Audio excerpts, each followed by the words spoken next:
And 3, 2, 1. That's good for syncing. I'll start it one more time. And 3, 2, 1. Hello and welcome to another edition of a Humanistic Perspective podcast. I am super stoked today. Folks, I have a personal favorite episode and I can't wait for this one. I have on a good friend, mentor, and someone in the music industry who I really admire. Wow.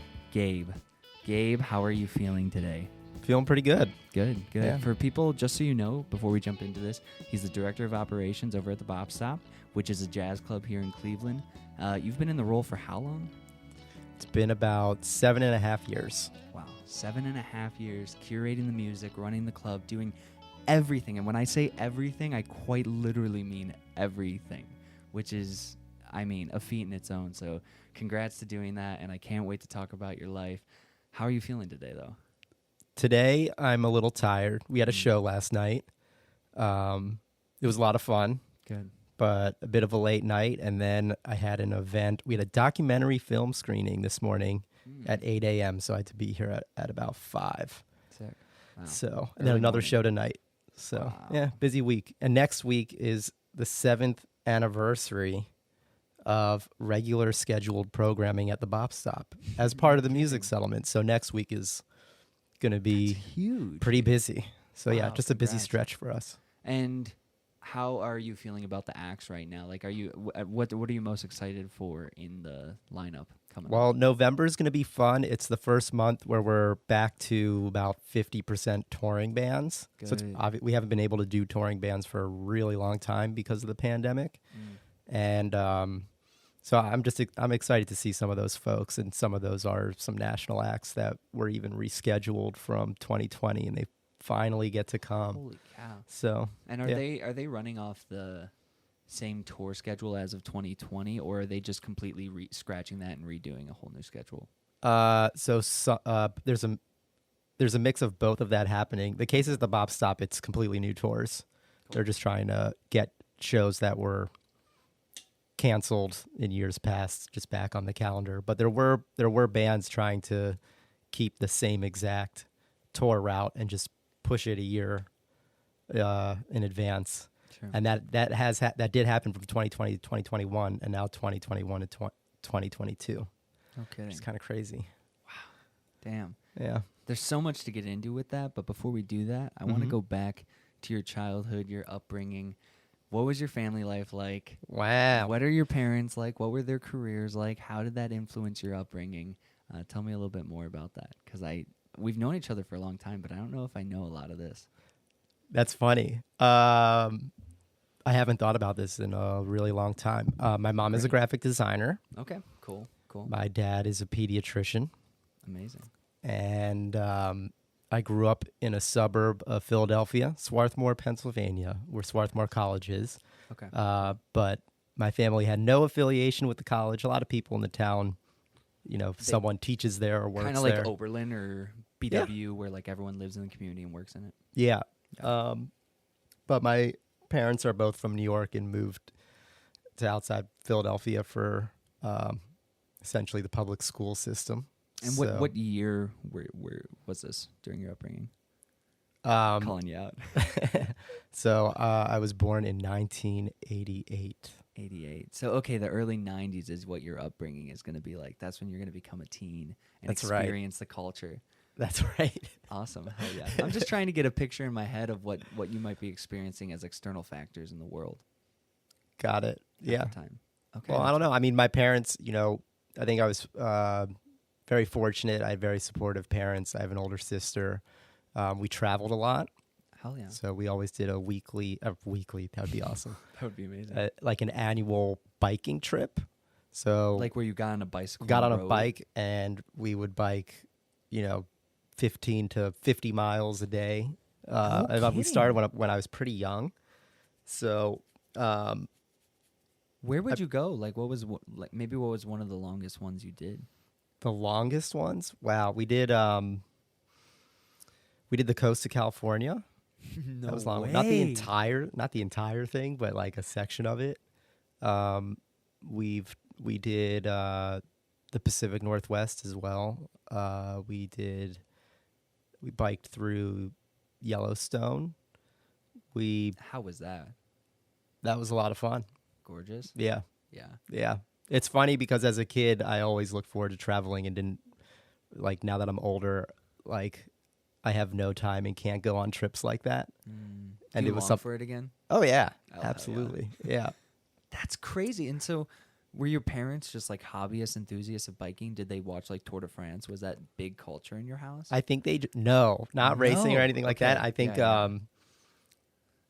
when you travel on a bike, you're just moving at a pace where you can kind of take everything in on a level you can't when you're driving. You know, it's just you can stop whenever you want.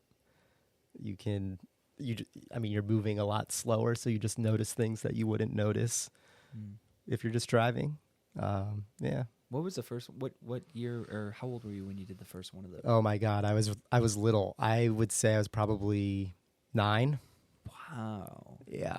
And do you have a sack with like camping gear or like what are you doing for stopping? So the first one we did camp the entire way. Okay. And then on some of the other trips, you would stay like in little inns or hotels.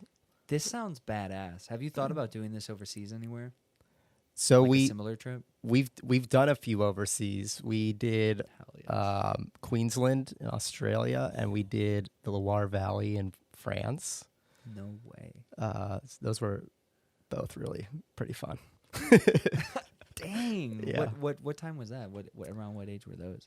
Oh my God, I was probably in middle school or early high school. Holy cow. What do you remember from those experiences? Wow, there's so many. I think the Australia one was a little bit more memorable. How was the jet lag for that trip? I don't remember. You really don't? Yeah, I don't remember the flight that well, but I remember the trip.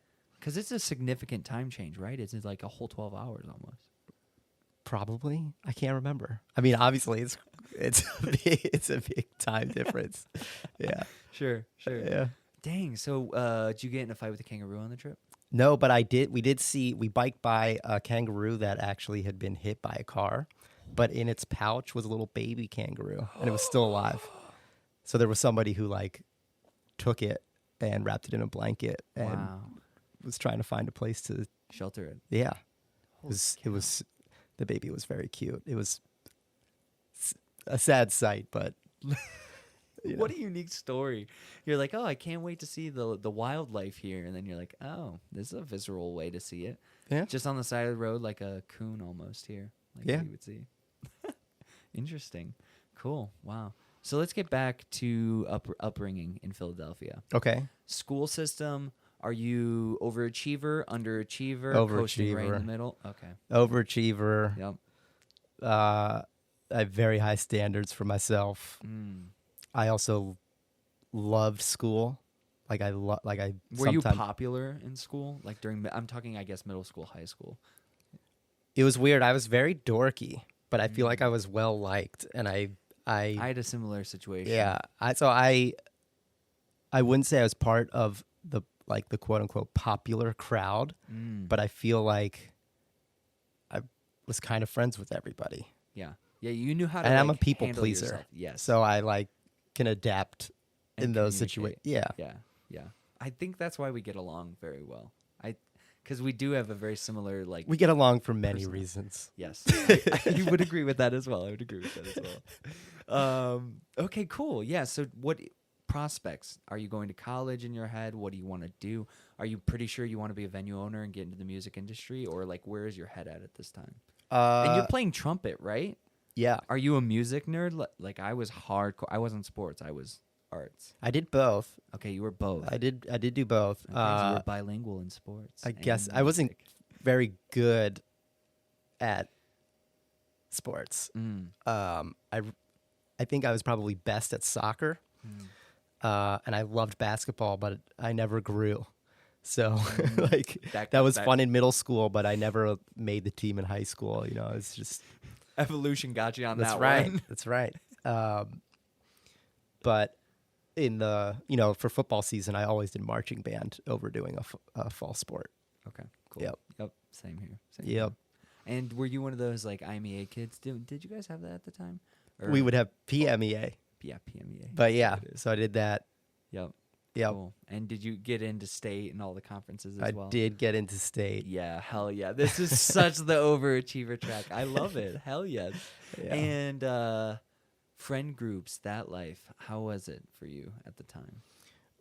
So Any wild stories? Let me ask that. well, I You. switched friend groups essentially based on who I was interested in, like Women-wise, you're saying? yes, romantically.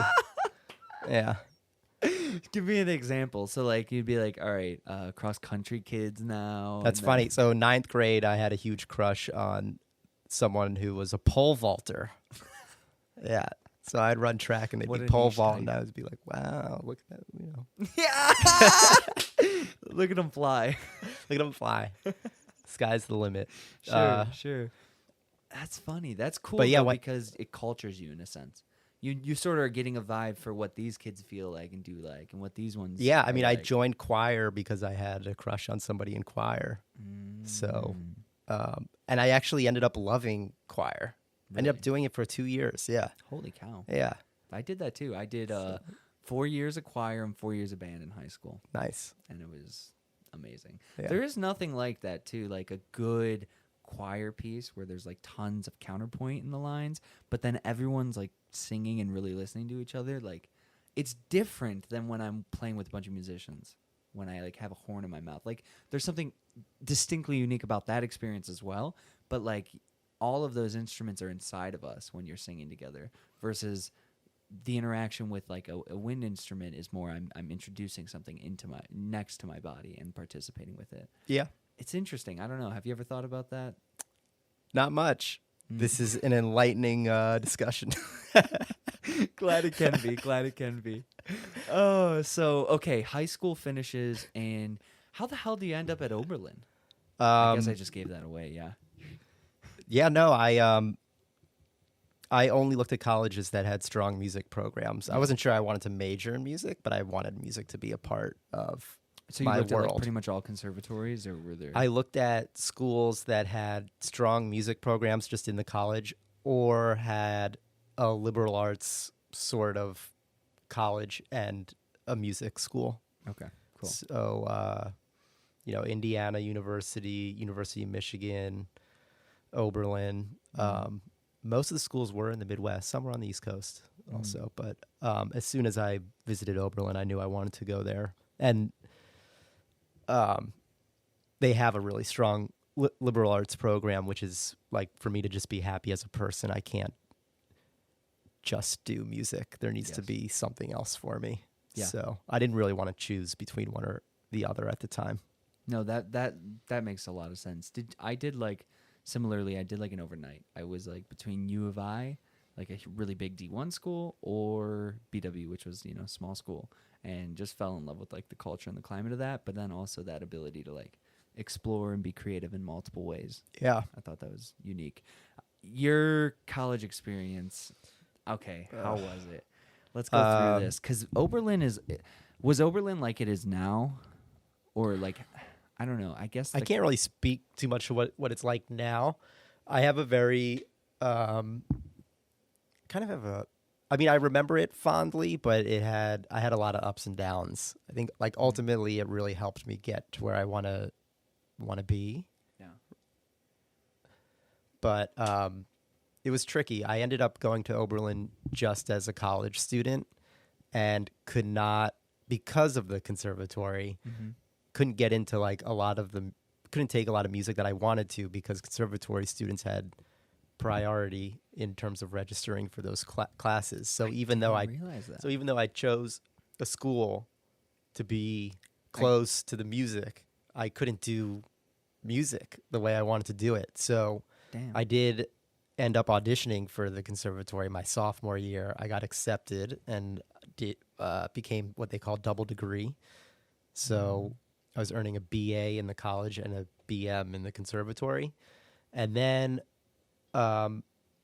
because I added the conservatory so late, I had to do summer classes. And I ended up graduating with over 6 years of college credits because of how much catching up I had to Holy do. cow. But of my last year, which was my 5th year, on day 1, I had to do a performance exam so that I could graduate on time, and I didn't pass that performance exam. So essentially, I was kicked out of the school, and I had enough credits to graduate with a double major in the college. And they said, you're not going to get your BM. You're just going to have your double major. No way. And I pretty much was convinced by my parents to kind of figure out a way to make it work. And I met with the dean of the conservatory, and I had always wanted to do an individual major in the conservatory, but my proposal was always rejected because they wanted me to prove I had a strong foundation in music performance before changing my major to an independent major, because the degree is a BM, so it's a performance degree. But because I added the conservatory so late, I essentially didn't have enough time to build the foundation that they wanted me to show before implementing this. Independent. Yeah.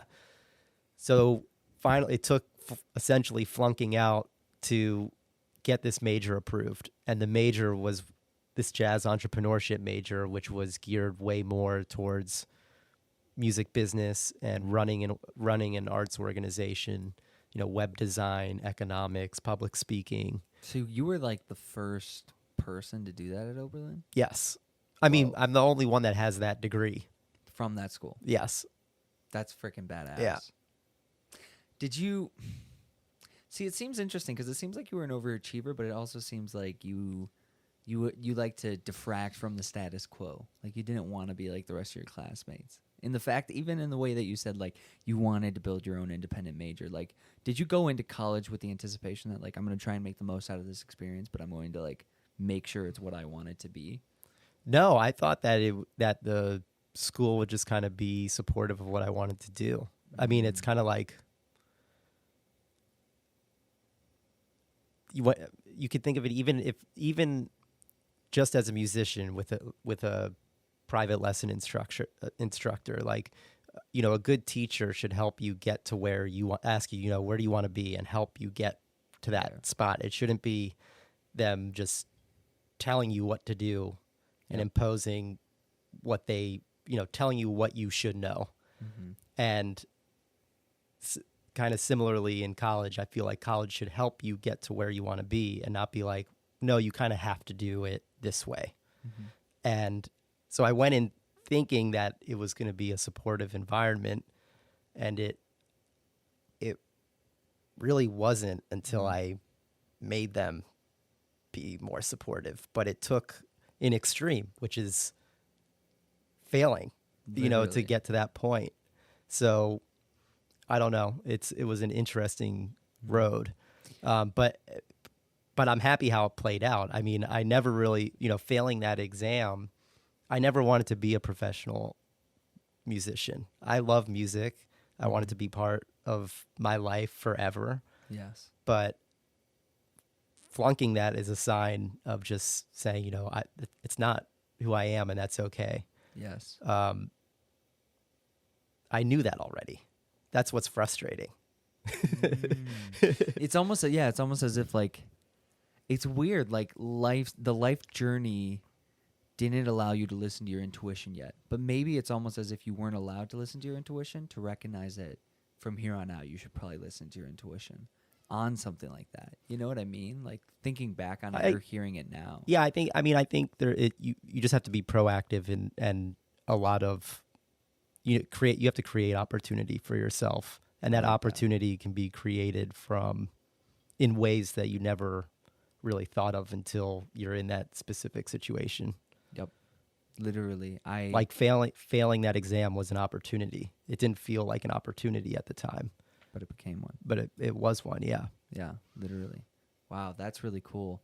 What is your mental emotional state like during your college years?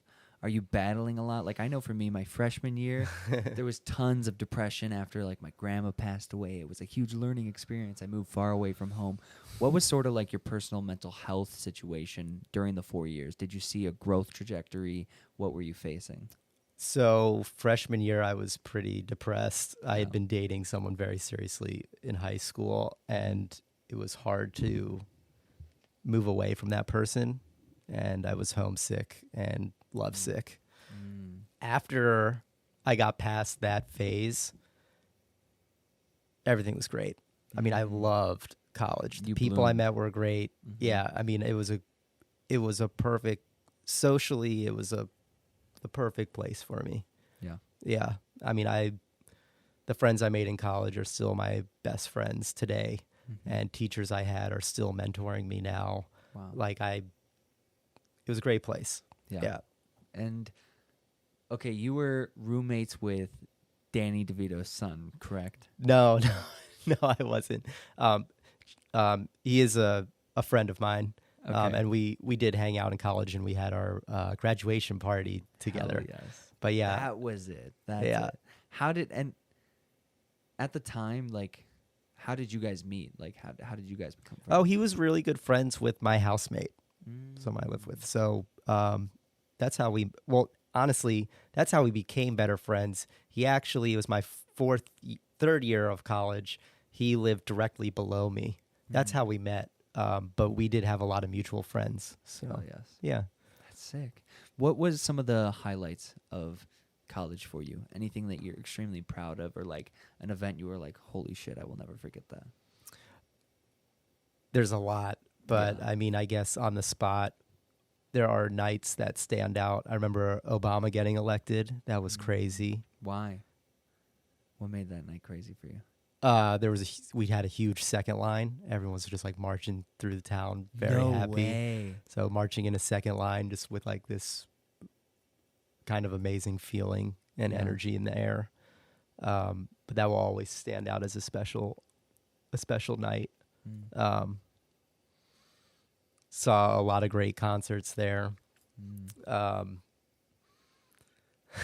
Oberlin. A lot of things I shouldn't share on this podcast. Statute of limitations still. I don't know. Any accomplishments? It's fun just to sit here and think about all these memories right now. Literally, share Thanks them for out bringing it loud, up. any of them. You're like, I can't. I literally can't. Didn't you do like a business plan or something you told me about? I feel like. So for the independent major I made, this jazz entrepreneurship major, I did write a business plan for a small performing arts space. And what's interesting is I wrote it as a senior in college, and then 4 years after graduating, I submitted it with my application for the Bop Stop job, and it's really what helped get me the position. So it was literally a college project that turned into a career. Wow, and Yeah. that's like an opportunity. Like that's crazy. Like if you had not done that major, if you didn't do that at that Exactly. time. Yeah. It's very weird to think about. I literally, in Oberlin, there was a project called the Green Arts District. So I wrote this business plan for a hypothetical sort of venue as part of this Green Arts District. And when I applied for the Bop Stop, I essentially just went through the business plan and changed. Anytime I said Green Arts District, I just changed it to Bop Stop. And that was pretty much the only adjustment That you need to make. Yeah. Yeah.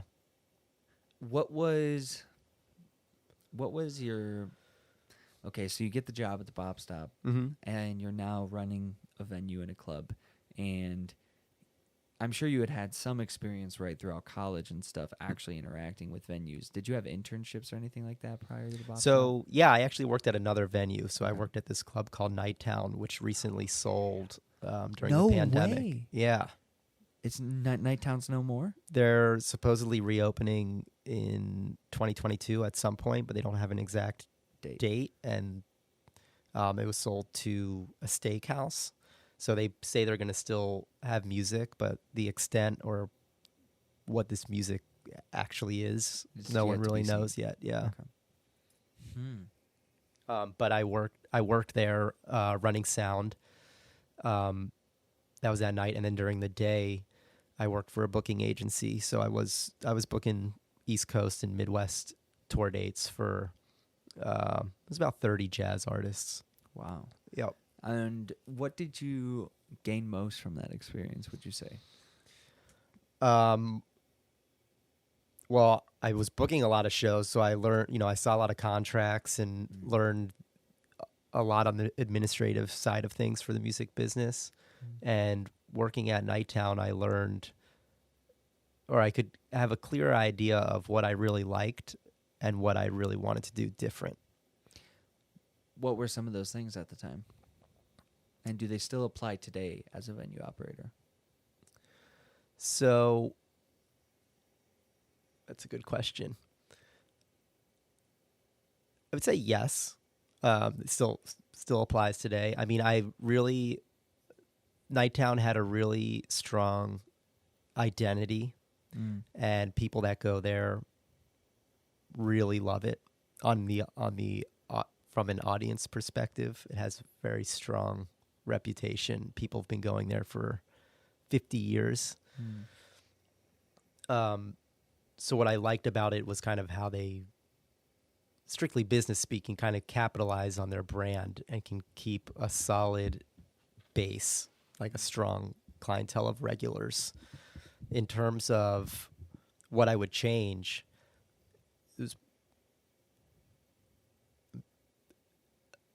I like venues that are not, I personally like venues that are not restaurants first. So, and how do you break that distinction of not being a restaurant first? I think there's, where's that line? I think it's when you're not imposing on guests or performers. So it's a balance of respecting the diner and respecting who's on stage. So in a restaurant first sort of space, you respect the diner first. Yep. And what's happening on stage is kind of an afterthought. Yes. It's there. So it's people not, might applaud if it stops, if they catch that it stops. Well, if it's a quiet show and people aren't listening to the music, they're there to dine. That's not a bad thing. There are places that have policies where servers only will fill up water glasses in between songs or something like that, where, guests are, there's enough space so that, servers aren't walking literally on stage to get to customers. Literally.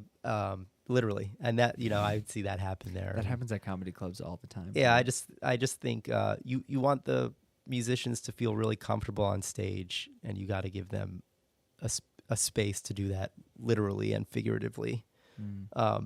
So yeah, when I say restaurant first, I don't mean I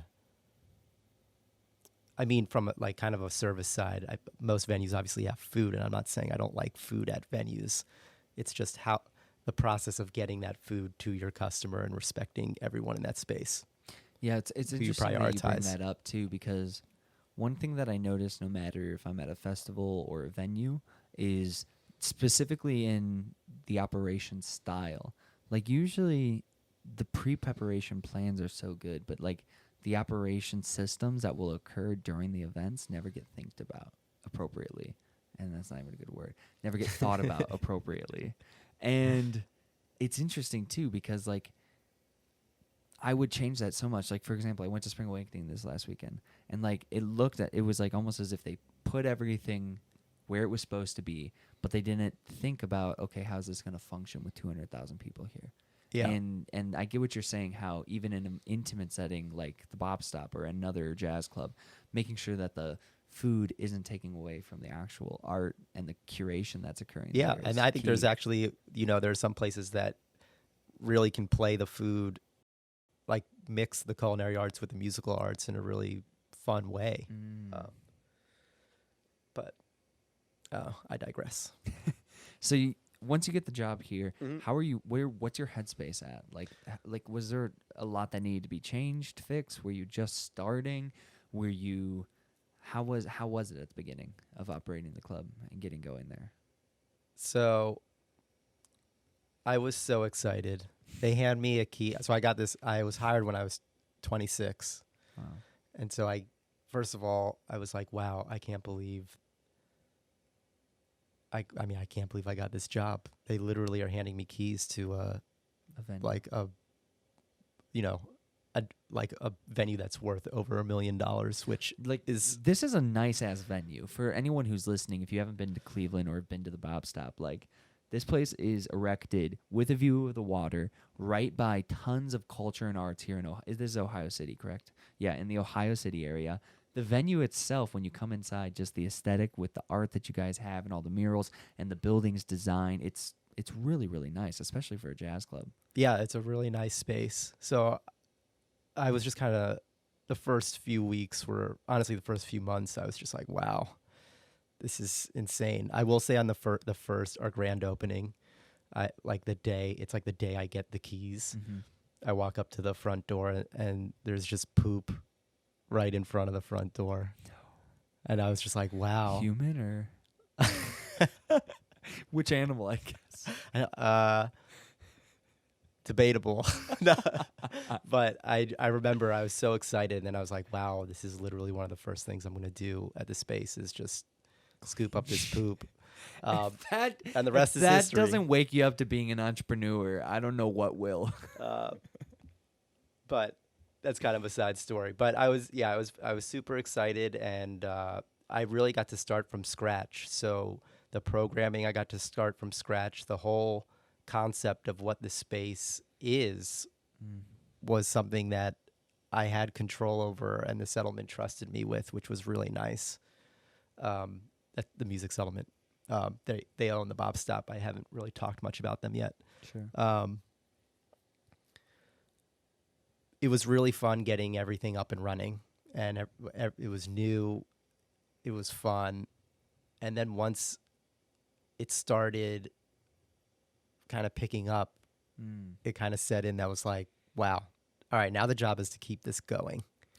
And there was kind of a mental shift where there's a lot of excitement when it's new, and then just realizing, wow, that's not getting this started isn't the job. It's keep it going.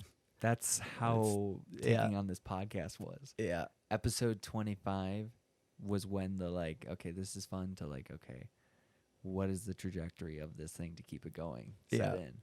I totally get that. Yeah. Wow. That's a lot. And like, what was your customer base like at the beginning? And was that the audience that it is now today? And how did you grow your audience / build an audience? So when the Bop Stop has a long history in Cleveland. So the original Bop Stop opened in 1991.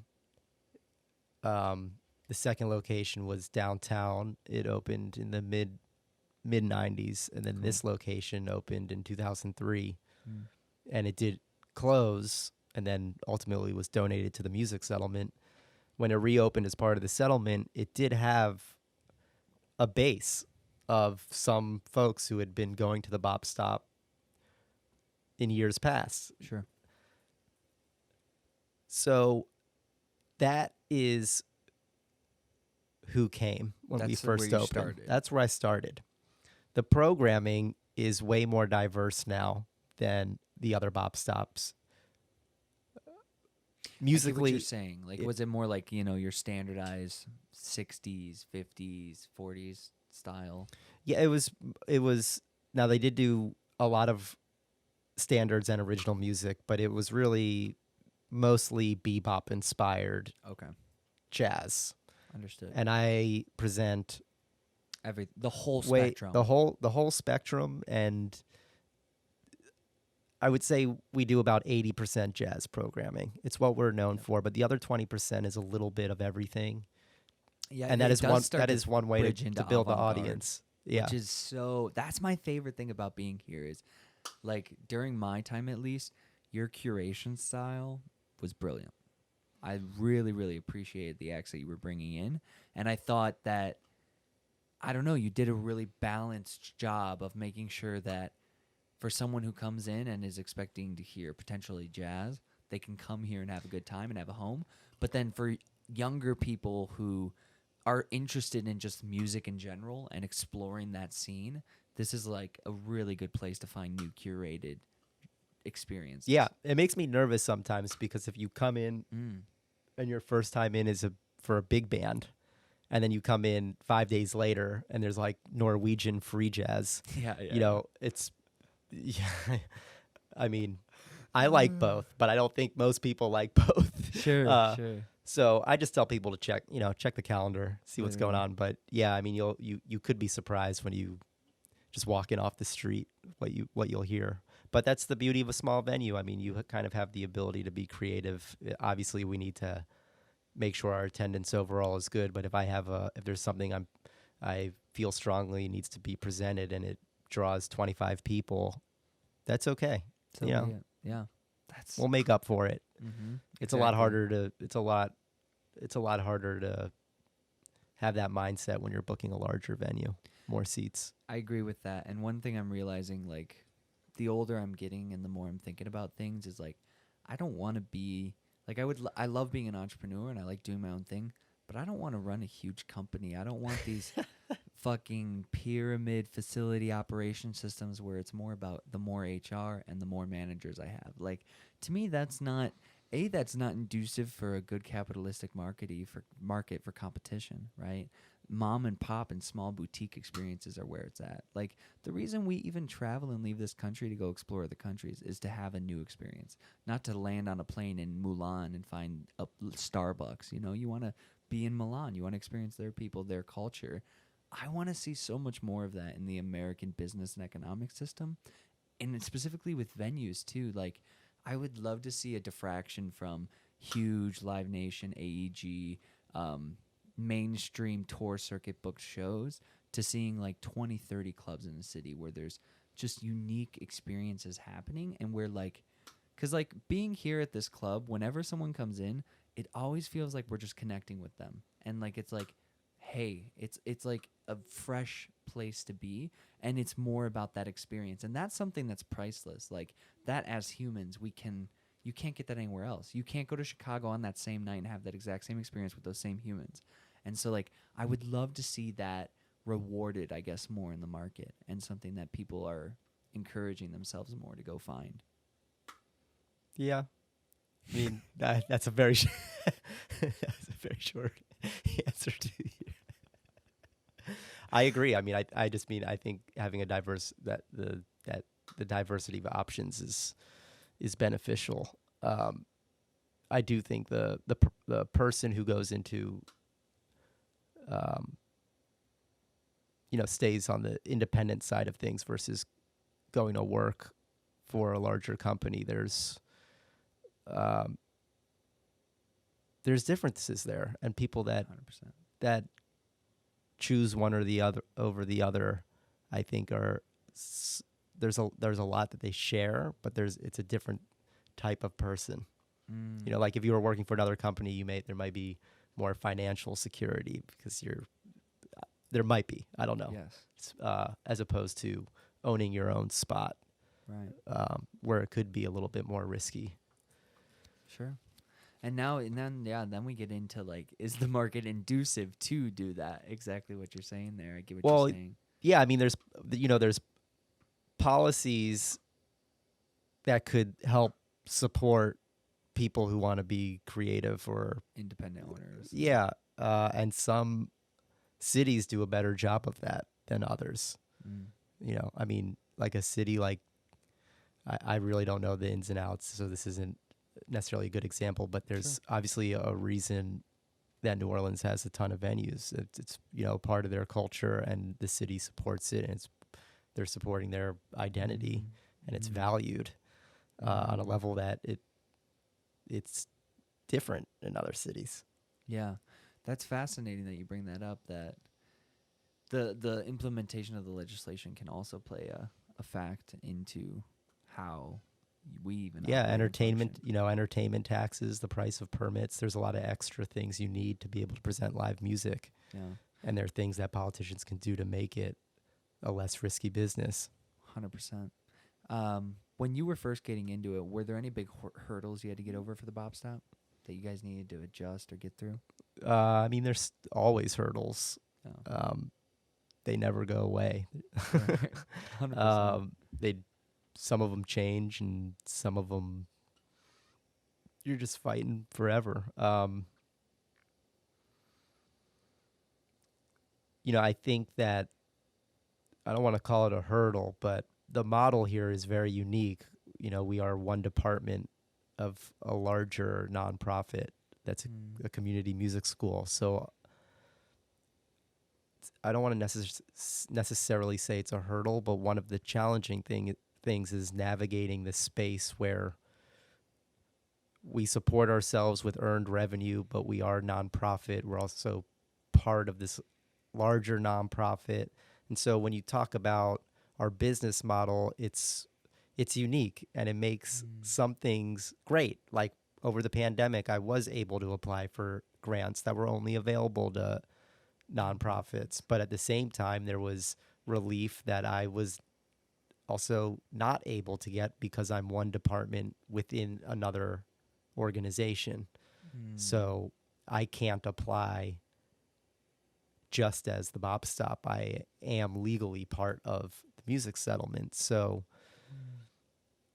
just keeping this place financially stable is, I guess every venue owner or operator is playing the cards they're dealt. Yep. But there are not many places that have been dealt the same cards as the Bop Stop. It's a really unique sort of, it's a really unique setup. Truly. Yeah, no, that's a good way to put it. Like, I could see that it would put, not like you're saying like it hinders things, but like it puts a lot of creativity into how you're thinking and planning and building and putting forth a new idea. Yeah. Well, I mean, a lot of people ask, like, are you sad that you don't play as much music anymore or something, like, and they think that that it says it will be framed in a way that's like, oh, music is so creative. Do you miss that? And running the business, it's like the same, it's the same sort of. You use the same part of your brain. And it's a fun challenge. And I don't know, for me, learning music is also kind of figuring your way through a situation you're presented. And it's really cheesy to use the like work is improv at jazz club, but feeding off of I don't know the right word. I don't know the right word, but just sure. Dang, I'm having a mental block there. A mental block here. Sorry, being up since 5 a.m. Yeah, no, seriously, I hear you. It's one of those days. Yeah, I get that though. What you're saying with like.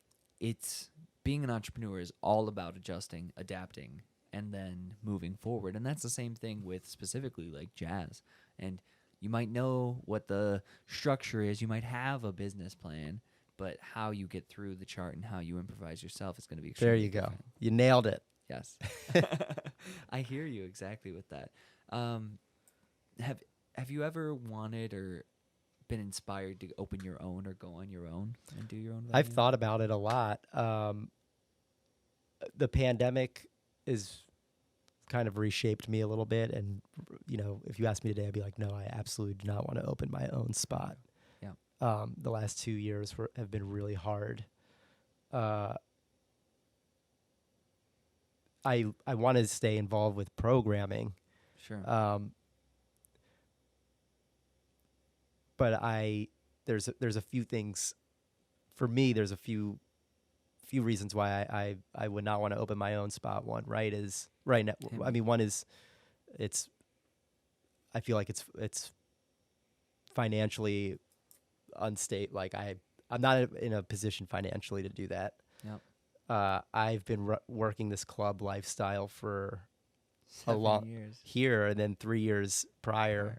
And so, at my age, starting to think about priorities. If I ever wanted to have a family or something like that, I don't want to be tied down to the day-to-day of my own business. Of a liability of your own business. Yeah. I mean, and if I was going to open something now, obviously those first few years are when you have no life. Yeah. So I think what I'm really trying to focus on is kind of having a better work-life balance and kind of just take care of myself. So, yeah, I mean, of course, it would be. I would just wish I had a ton of money and could kind of hang out at a club all the time and not have to work there. That'd be the most beautiful retirement ever. Yeah. Just vibe out at a club. What about the curation process and about curating this jazz club do you love most? And what is your process? Talk me through it a little bit. For bookings? Yeah. Well, Has now it shifted over time too? yeah, I mean we're very popular now, so I don't really have to ask anyone to play here. I mean, I don't unless there's a last minute cancellation. Oh yeah. We get a lot of, I mean, crazy number of inquiries every day. Obviously, we're known as a jazz club, so pretty much I prioritize jazz. A few shows a month, I call them selfish bookings. Okay. It's either something that I personally just really want to hear, It's like the or band plus. yeah, or someone who's kind of doing everything right, and like maybe we won't make money on them on the first show, but it's someone who I would like to break them into the market, and so you start small, and hopefully by show 3 or 4, they have a nice following. The rest, I kind of just take a look at the month and make sure there's a mix of local and some national, a mix of, just that gamut of jazz. Like I don't want to have 3 nights of big band back to back to back. I Yeah. try to make sure. I just feel like if you are a big band fiend, you're probably not going to come to all 3 shows in a row just because of money. Literally. So I try to space that out a little bit. Oh, smart. I see what you're saying. To get them, to get the reoccurring. Yeah. Smart. Like if I have even headliners, in Cleveland, if I have 4 national acts and tickets are $30, if you want to see all 4, it's $120. And our audience, some people can afford that, but one of the things I love about this space is that we have a pretty young audience these days, So cool. especially as the neighborhood Really? grows with young people. So it can get a little pricey for that demographic. So I completely get that. yeah. Oh, that's cool. I'm excited guess to hear it's- that there's young people Yeah. coming in now. Sorry. The way I think of it, I don't want my shows to compete with themselves. That's like a good way of putting it. Of phrasing it. Yeah. Smart for the curation process.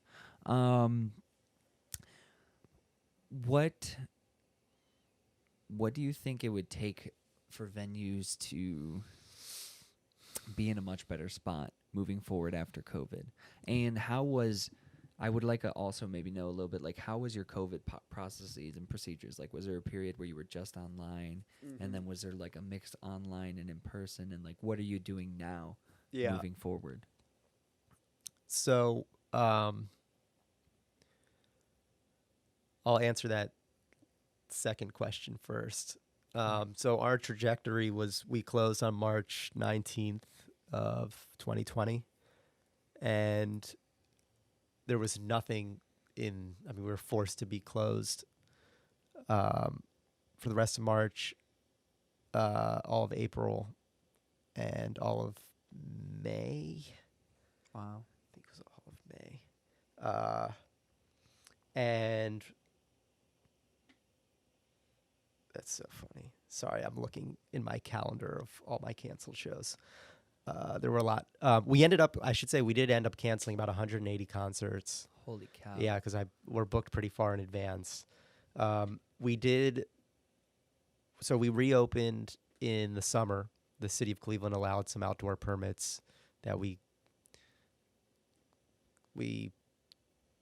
were fortunate because we have an outdoor patio here that's very small, but we were able to set a band up on our patio and then extend seats into the park that's right next to the Bop Stop. So we did do some outdoor concerts and live streaming. So there was a period where we would do outdoor concerts, socially distanced, and bands had an option of doing an outdoor concert or performing inside, but with no audience, just virtual. Then we slowly, we closed again. and did virtual only when the weather changed. So like November, December, January, February of 2020 to whatever that is. I get all, it's so hard to keep track of. But yeah, so December, January, February, March was virtual only. Wow. Then we started reopening at 25% capacity with and still live streaming. And then this past summer, we were at 50% indoor capacity with live streaming or outside again. Bands still had a preference or could choose. And we got back. What were most people choosing? It was funny. I thought most people would choose outside because you could play for more people outside. But what ended up happening is we can record all of the live streams. And a lot of bands were opting to play inside with fewer people because people were donating on the live streams. They have family and friends who they hadn't seen all pandemic, who live all over the world, and we can live stream. Everyone can check out their show. Plus, then the band gets a recording of their show. Smart. So it was funny. We actually didn't have nearly as many outdoor concerts as I thought we would have. Sure. We got back to 100% capacity, but we have a policy where you have to show proof of vaccination or a negative test within 72 hours. That started September 7th. Okay. And has the local and state guidelines, have they been shifting a lot? Have they been negative in regards to helping your operations? So how has that relationship been? There aren't many guidelines. It's turning into policies on, like, business owners are just making policies based on what they feel they need to operate. So there's no mask mandate. There's no capacity restrictions. There's no social distancing. And there haven't been any for a while in Ohio. So as opposed to the beginning of the pandemic where there were mask mandates and it was law. There was social distancing guidelines, it was law. You can't argue. People were much friendlier because it was just the law and people knew it was the law and they just are going to obey the law. Now, since there's nothing that's state or locally mandated by law, it's just policy, people are generally a little bit more rude about it. I find that in my workplace too. Yeah. But everyone has to have a mask whether they're vaccinated or not. Yeah. But that was like a corporate procedure more than anything for that. Yeah. Dang. So I'm curious. I wanted to ask, where do you sort of see your personal life trajectory heading for yourself? Like, if you look at the next 10 years, what do you see for yourself? Maybe what are some bigger goals or roadmap markers that you would like to hit? Well, at some point, I want to focus on getting away from the club. I don't know what the next move would be. I'm starting to think about it. Yeah. I love the Bop Stop is great. I love it. The work is impactful. It's just I can't do it forever, and I know that. So, Tana, my partner, is in grad school in Pittsburgh, and we're kind of taking the next couple years to figure out your guys' life together. Yeah, figure out what we, where we should be, what we want to do, Yeah, that's amazing. that sort of thing. So it's a good spot to be in, where. Do you want kids? Wow. Yeah. Yeah? Yeah. At some point. Yeah. What's the cutoff? 2, 3? This is funny. I've never talked 4? about this publicly ever. Really? No, not even with your parents? Not really. Really? I would say one or two. 1 or 2. Yeah. That's what I think where my threshold lies. Like, yeah. 2 is a hard cap. Yeah. Watch me have septuplets. Yeah, right. Oh, you're having triplets. It'd be cool if they all play an instrument and then we'd have like one little marching band. That'd be pretty sweet. That would be so cool. I had a question for anyone who might be wanting to promote or book their band or hearing this. you see so many goddamn emails for that. And you've sent probably a ton when you were doing promotion and management for other acts. What are some key rules? What are some things? What should I stay away from? How should I set up that email? What are some good notes? What are ones that you were like, oh, that was spicy. That one stood out. Got it. So I always love when someone you can tell someone's done a little bit of research and shows an interest in why they want to play your specific venue, in my case, the Bop Stop.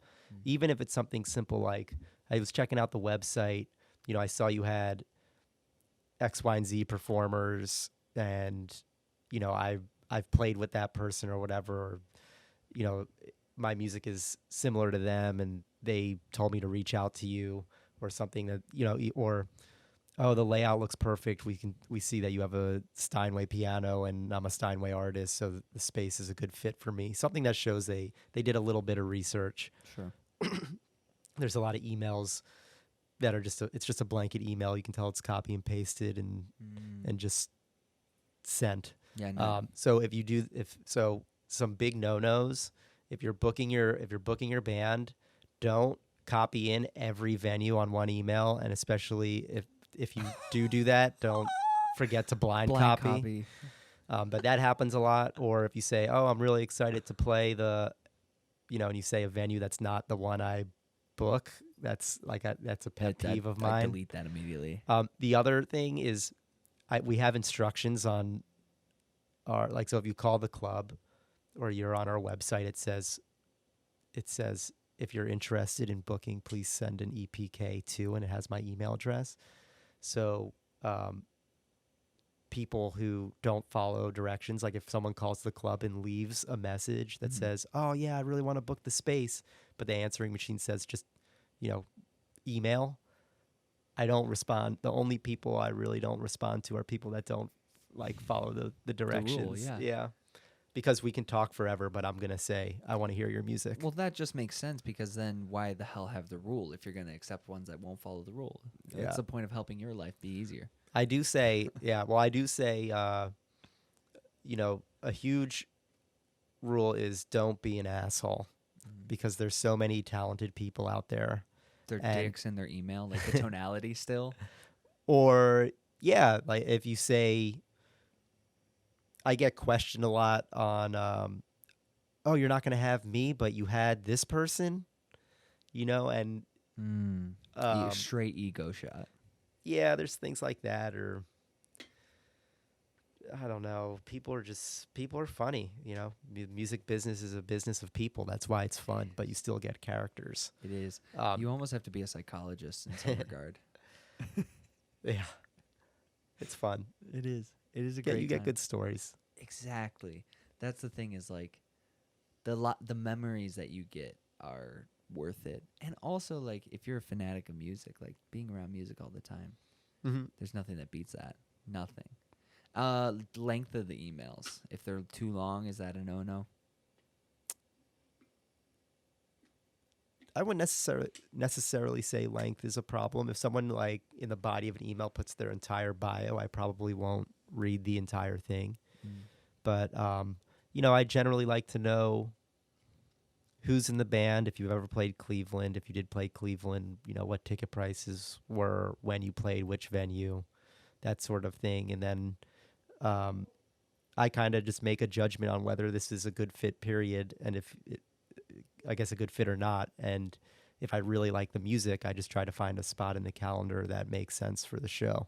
Sure. Sometimes there are shows, there's somebody that I have been trying to get here for literally my entire time, and he was just here last weekend. I got Jesse Fisher, but it's a great band. Congrats. But but it's just, it's one of these ones where the stars just have to align to make it happen. So. And how did that performance go? Yep. All right, so I wanted to ask, before we finish up our time, by the way, thank you so much for doing this today. This has been amazing. I've been dying to do an episode with you. Thanks for the $400 stipend. Yeah, of course. That brings up a good point. Riders and contracts. What's your favorite part? What's your least favorite part? Oh, they're easy. I just cross everything out. Pretty much. I'm only half joking. No, I mean, a lot of people have the same rider for, like, they just send it. It's a blanket rider that they send to festivals and also to clubs. And so a lot of times I see what's being asked, at an ideal level from a large presenting organization. And a lot of times I just cross it out. Everything out. Is it and hard initial getting it. communication with managers for contract passing back and forth? No, I mean, there's good agents and good managers and ones that I don't like working with as much. But, Yeah. I think agents they don't have the best reputation. But when you get a good one, it's amazing. There's agents that I really trust and I really like working with, and we're able to do a lot of cool stuff because of just how we work with each other. There are other agents that just they're almost out. They feel like there are agents that feel like you're playing for the same team, and agents that feel like no, they're the opposite team. Sure. So That's annoying. But all right. then we talked about it. It's a personality business. That's what it is. But I think communication's key. I mean, and with good agents, just being open and honest is where the relationship has to start.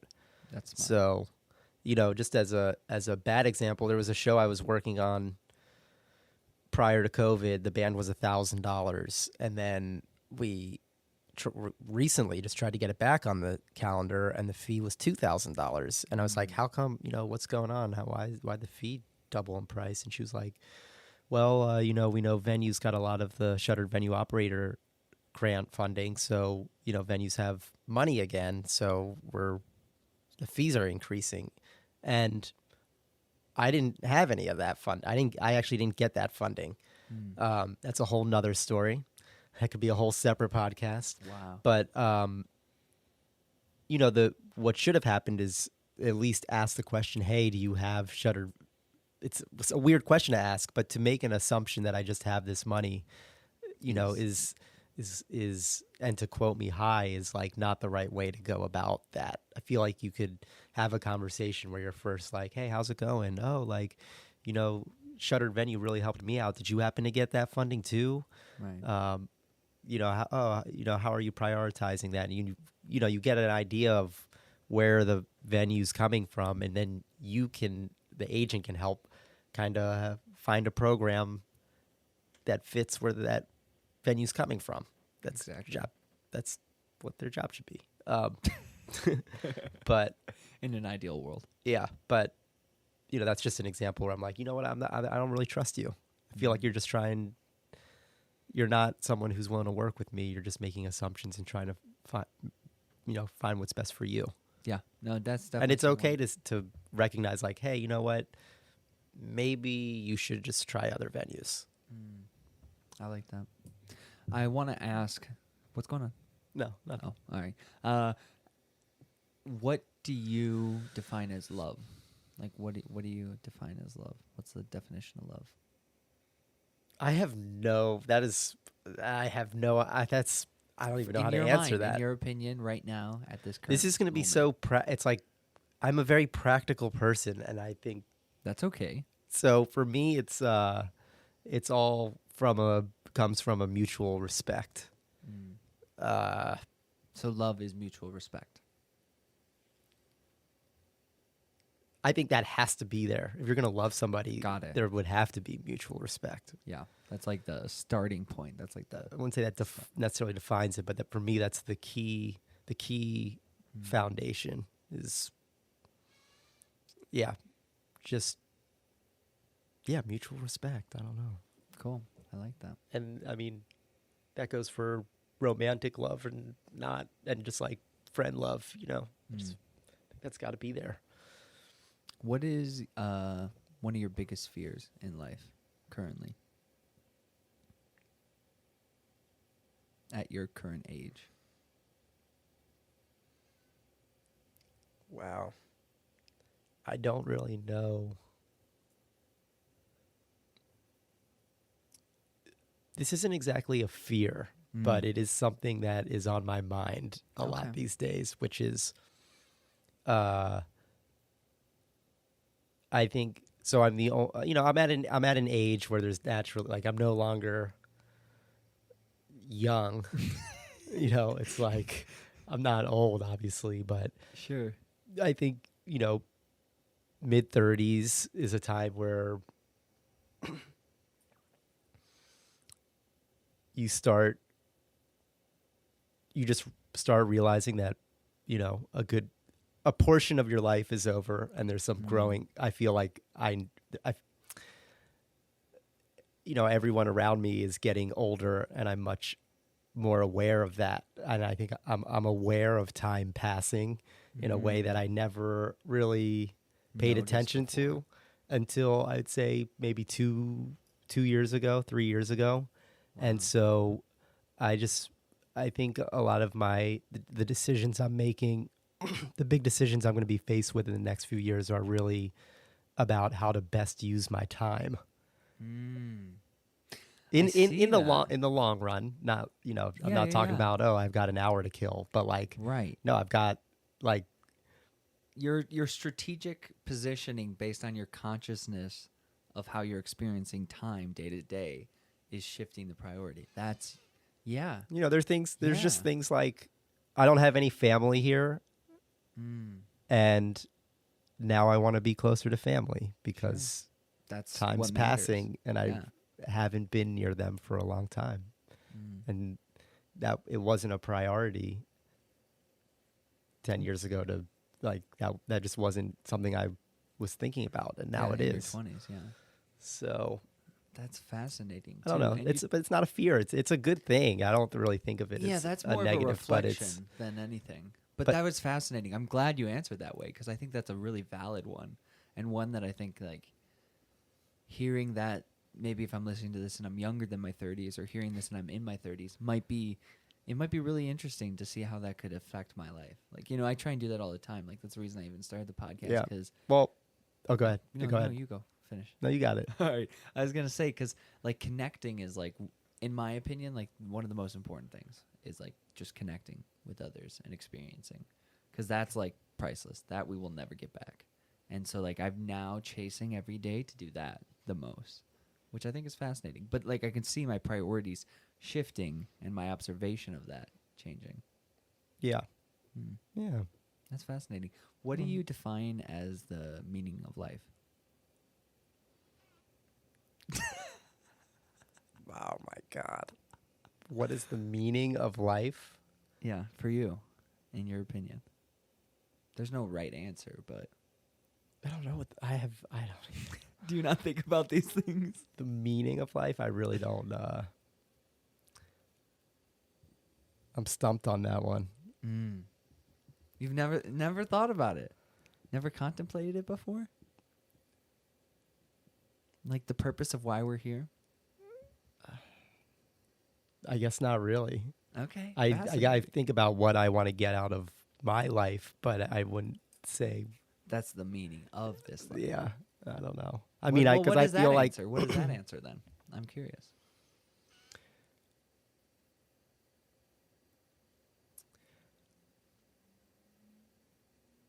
I mean, I think it's related to kind of, it's very similar to what you said, that it is about interactions and community building. And I think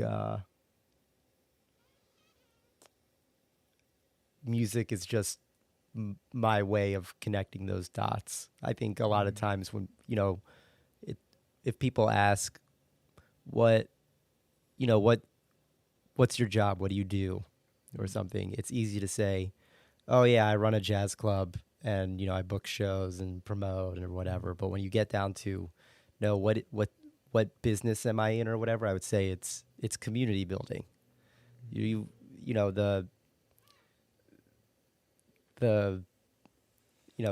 contracts we went over and all that stuff is part of the job, but the part that is important is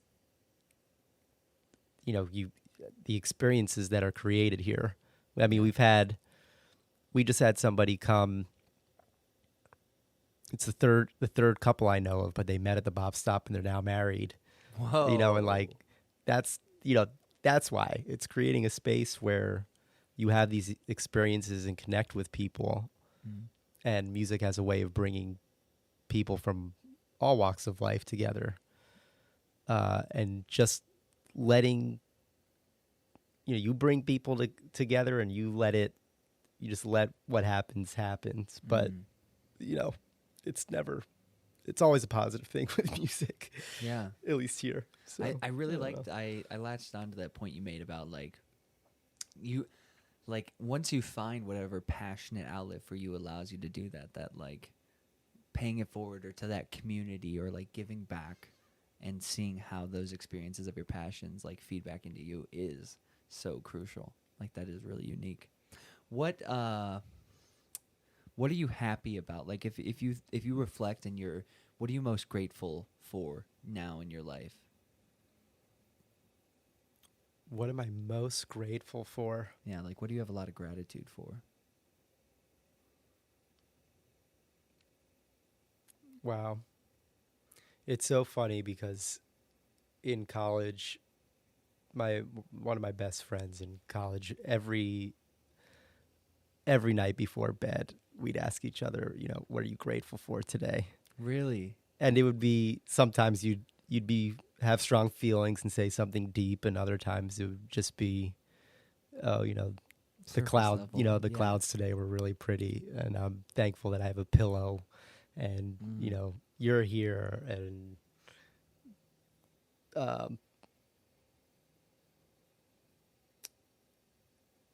so I think it's, what am I grateful for? I'm grateful that,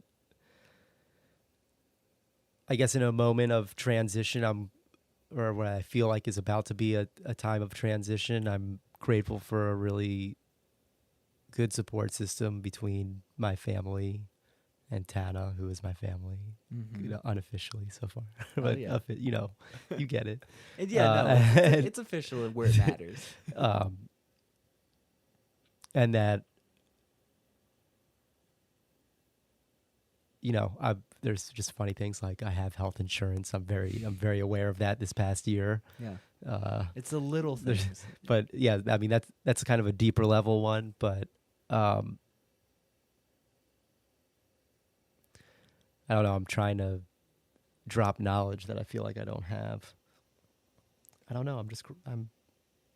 I guess right now I just feel I am grateful. It's hard for me to pinpoint exactly what I'm grateful for right now, but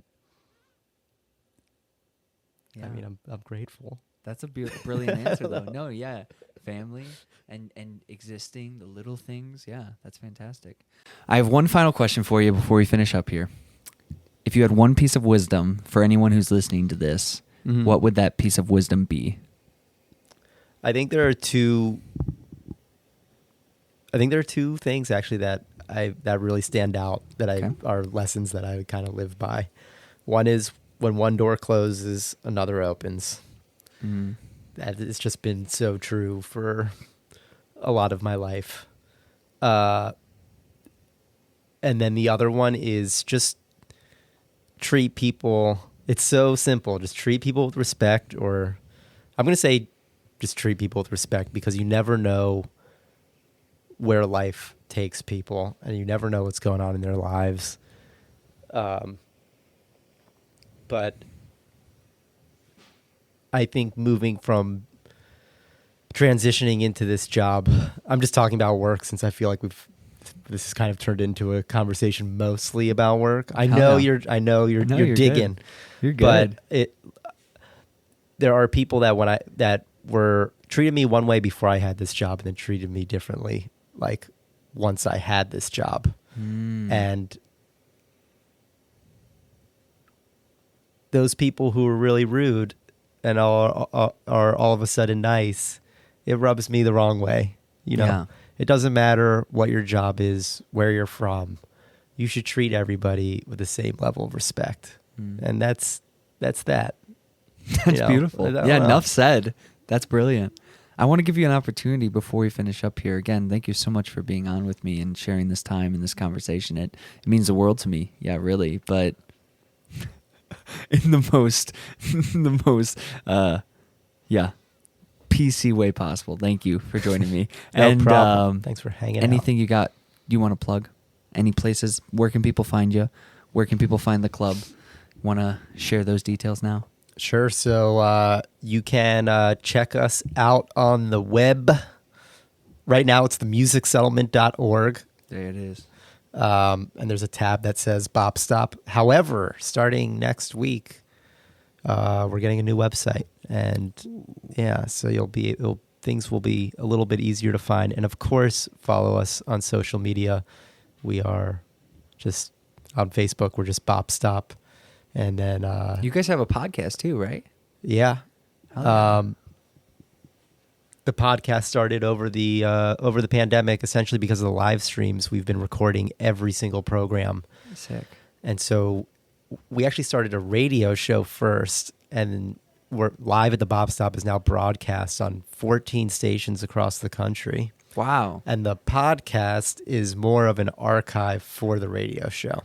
Cool. So it's not discussion based like this podcast, but it is a really nice archive of just what's happening on our stage. Hell yeah. So Go check them all out. And folks, as always, thank you for joining us. This has been another great episode of A Humanistic Perspective. Stay hungry, stay happy, and we'll see you later. Peace.